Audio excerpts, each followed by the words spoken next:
ఆ రోజు దిల్ రాజు గారిని ఆహ్వానిస్తూ ఆయన ఒక్క వారం రోజుల్లోనే కష్టాలు, నష్టాలు, ఇన్కమ్ ట్యాక్స్‌లు ఇయన్నీ అనుభవించారు అని పరిచయం చేయడానికి ఇనడ్వర్టెంట్‌లీ అంటే ఉద్దేశపూర్వకం కాకుండా ఆ మాట అనాల్సొచ్చింది.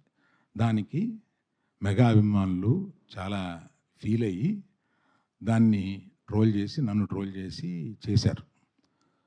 ఫీల్ అయిన అభిమానులకి నేను చెప్తున్నాను, ఉద్దేశపూర్వకంగా చేసింది కాదు. నేను చరణ్ నా కొడుకు లాంటోడు. అంటే నాకున్న ఏకైక మేనల్లుడు, అతనికి ఉన్న ఏకైక మేనమామని. అందుకని ఎమోషనల్గా చెప్తున్నాను, ప్లీజ్ లీవ్ అస్ బిహైండ్. చరణ్కి నాకు ఉండే ఒక రిలేషన్షిప్ ఇస్ ఎక్సలెంట్ రిలేషన్షిప్లో ఉంటాం మేము. అందుకని please let us leave it alone. అది కేవలం పొరపాటున నేను దిల్ రాజు లైఫ్ చెప్పడానికి అది వాడి ఉండకూడదని అనిపించిన తర్వాత నాకు. Thank you for your understanding.